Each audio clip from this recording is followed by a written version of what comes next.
नमस्कार दोस्तों, मैं राकेश कुमार मौर्य आपके सामने एक नया टेस्ट सीरीज लेके आया हूँ। Test series number 5। इसमें भी बहुत महत्वपूर्ण 15 प्रश्न हम लोग का चयन किया हुआ है, जो कहीं न कहीं किसी न एग्जाम में पूछा गया है या पूछे जाने की संभावनाएँ हैं। कुछ ऐसे प्रश्नों को हमने समाहित किया है जो आपको नया दिखेगा और भविष्य में आने की संभावनाएँ बहुत है। तो मैं आपको अपने यूट्यूब चैनल आरके जियो वर्ल्ड 0.2 में आपका स्वागत करता हूँ। पहला प्रश्न हम देखते हैं, लिखा हुआ है, आधुनिक युग से पूर्व किस विद्वान ने प्रादेशिक तथा क्रमबद्ध भूगोल के संबंध को स्पष्टतया स्थापित किया? आधुनिक युग से पूर्व किस विद्वान ने प्रादेशिक तथा क्रमबद्ध भूगोल के संबंधों को स्पष्टतया स्थापित किया? ऑप्शन ए है कांट, ऑप्शन बी है हमबोल्ट, ऑप्शन सी है वारेनियस और ऑप्शन डी है ब्लास। तो दोस्तों, आपने इस प्रश्न के उत्तर का चयन कर लिया होगा। इसका जो सही उत्तर है वो है वारेनियस। वारेनियस ने ही भूगोल को दो भागों में बांटा, प्रादेशिक और क्रमबद्ध भूगोल में, और इसी से भूगोल में द्वैतवाद की शुरुआत होती है।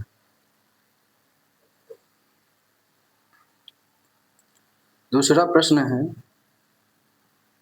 किस देश में परंपरागत मानव अधिवास को कंपुंग कहा जाता है? ठीक है दोस्तों, किस देश में परंपरागत मानव अधिवास को कंपुंग कहा जाता है? पहला है जापान,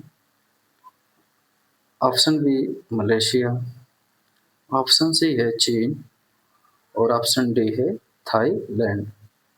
दोस्तों, आपने इस प्रश्न का भी उत्तर का चयन कर लिया होगा। तो इसका जो सही उत्तर है वो है मलेशिया।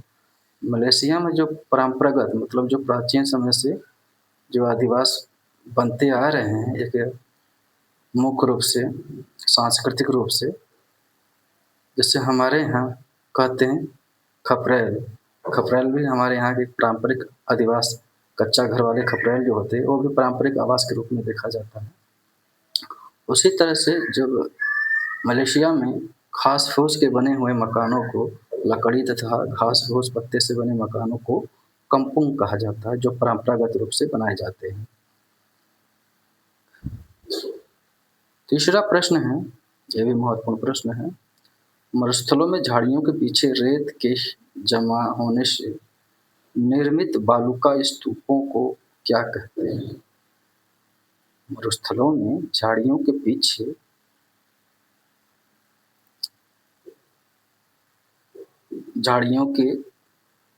पीछे रेत के जमा होने से निर्मित बालुका स्तूपों को क्या कहते हैं? पहला है ऑप्शन ए नेवाखा, option B lunate, option C सीप और ऑप्शन डी कोई नहीं। तो इसका जो सही उत्तर है दोस्तों ऑप्शन ए नवाखा। नवाखा। चौथा प्रश्न दोस्तों, चौथा प्रश्न हम देखते हैं। चौथा प्रश्न कह रहा है कि सर्वप्रथम किसने व्यक्तिगत सर्वेक्षण के आधार पर हिमनदों की गतिशीलता को प्रमाणित किया? ठीक है दोस्तों, इसने व्यक्तिगत सर्वेक्षण के आधार पर हिमनदों की गतिशीलता को प्रमाणित किया। ऑप्शन ए है अल्मैन, ऑप्शन बी है ह्यूजी, ऑप्शन सी है आगासीज और ऑप्शन डी है आपका गारबुड। तो दोस्तों, इसका जो सही उत्तर है वो ऑप्शन बी ह्यूजी। ह्यूजी ने व्यक्तिगत सर्वेक्षणों के आधार पर मुख्य रूप से अल्पाइन जो हिम थे, अल्पस में जो अल्पस प्रदेश में जो हिम थे, वहाँ के हिमनदों की व्यक्तिगत सर्वेक्षण के आधार पर उनकी गतिशीलता को मापने का प्रयास सबसे पहले ह्यूजी ने ही किया था। दोस्तों, पांचवा प्रश्न हम देखते हैं। पांचवा प्रश्न कह रहा है कि रूपांतरण भ्रंश का निर्माण होता है। ये नेट में भी पूछ लिया गया है, क्योंकि हमने नेट का पेपर बहुत पहले देखा था, तो उसमें पूछा गया था।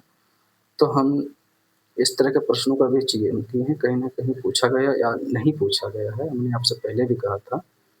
तो इसका जो दोस्तों जो पहला ऑप्शन है रचनात्मक प्लेट सीमाओं के सहारे, ऑप्शन बी है संरक्षित प्लेट सीमाओं के सहारे, ऑप्शन सी है विनाशी प्लेट सीमाओं के सहारे और ऑप्शन डी है सभी के सहारे। तो दोस्तों इसका जो सही उत्तर है वह है बी संरक्षित प्लेटों सीमाओं के सहारे।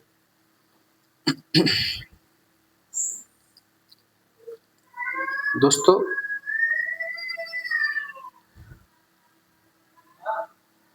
छठवां प्रश्न, क्षोभमंडल में वायु में गति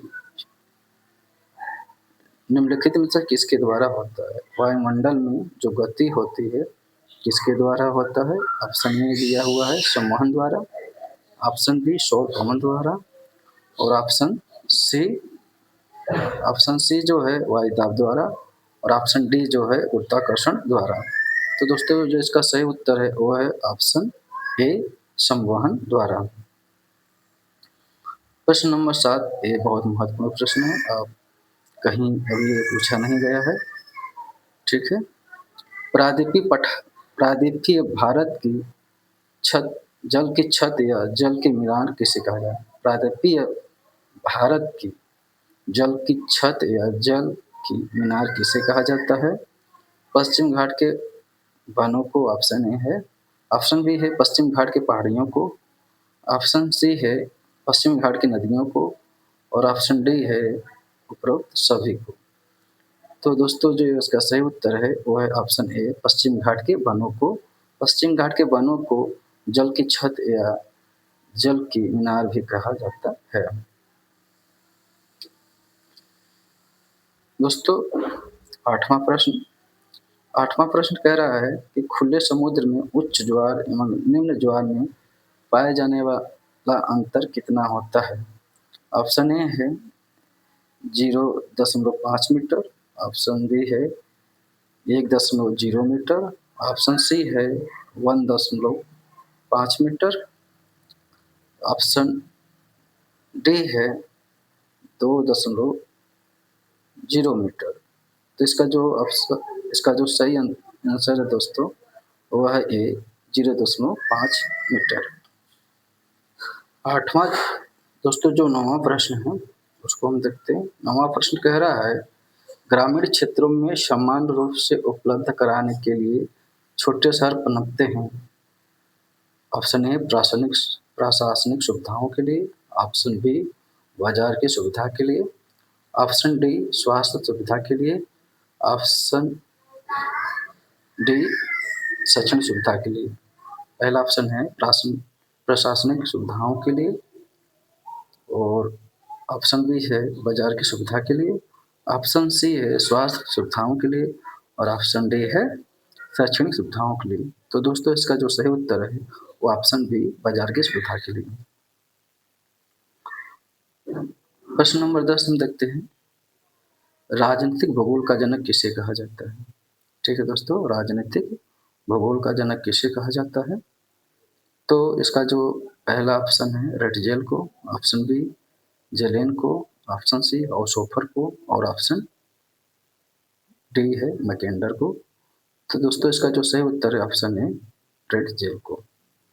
रेटजेल की जो पॉलिटिकल ज्योग्राफी है इसमें इन्होंने पॉलिटिकल ज्योग्राफी के बारे में बहुत सारे बातों को बताया और इसी कारण इनको मुख्य रूप से सीमाएं क्या होती हैं, सीमाओं का निर्माण कैसे होता है, राज्य की उत्पत्ति कैसे होती है, इन्हें बहुत सारी इसमें बातें बताई है और इसी कारण इनको मुख्य रूप से राजनीतिक भूगोल का मुख्य रूप से जनक कहा जाता है।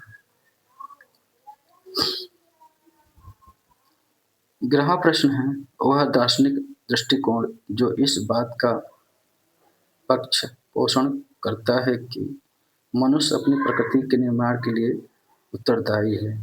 ठीक है दोस्तों, वह दार्शनिक दृष्टिकोण जो इस बात का पक्ष पोषण करता है कि मनुष्य अपनी प्रकृति के निर्माण के लिए उत्तरदायी है। पहला ऑप्शन है वस्तुनिष्ठवाद, दूसरा ऑप्शन है प्रकार्यवाद, ऑप्शन सी है व्यावहारिकतावाद और ऑप्शन डी है अस्तित्ववाद। तो दोस्तों इसका जो सही उत्तर है वो है अस्तित्ववाद, ऑप्शन डी अस्तित्ववाद। 12वां प्रश्न दोस्तों हम देखते हैं, भारत में सर्वाधिक बोली जाने वाली कौन सी इंडो आर्क्टिक भाषा है? दोस्तों इसमें है ऑप्शन ए खासी, ऑप्शन बी है मुंडा, ऑप्शन सी है संथाली और ऑप्शन डी है खरिया। तो ऑप्शन दोस्तों इसका जो सही उत्तर है वो संथाली, ऑप्शन सी सबसे ज्यादा इंडो आर्क्टिक बोली जाने वाली भाषा है। दोस्तों अब हम 13वां प्रश्न देखते हैं। 13वां प्रश्न कह रहा है आइसलैंड और स्कॉटलैंड के बीच मध्य अटलांटिक कटक को किस नाम से जाना जाता है? ठीक है दोस्तों, आइसलैंड और स्कॉटलैंड के बीच मध्य अटलांटिक कटक को किस नाम से जाना जाता है? ऑप्शन ए है डॉल्फिन कटक, ऑप्शन बी है चैलेंजर कटक, ऑप्शन सी है विविल थॉम्सन कटक और ऑप्शन डी है टेलीग्राफ पठार। तो दोस्तों इसका जो सही उत्तर है वो ऑप्शन सी विविल थॉम्सन कटक। 14वां प्रश्न दोस्तों देखते हैं, ये बहुत महत्वपूर्ण प्रश्न है और इस तरह के प्रश्न आयोग द्वारा चयनित किए जाते हैं जो ये बायो ज्योग्राफी से संबंधित है।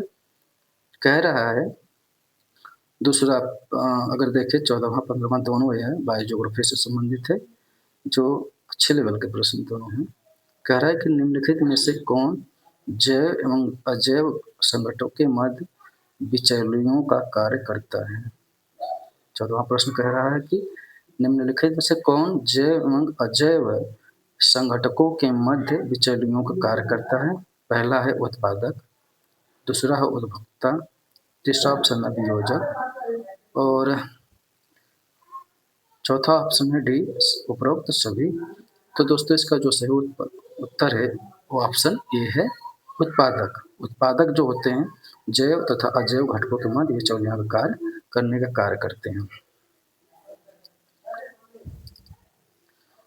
प्रश्न नंबर 15 जो बहुत ही महत्वपूर्ण है, किसने पौधों के विमुक्त वितरण की संकल्पना का प्रतिपादन किया था?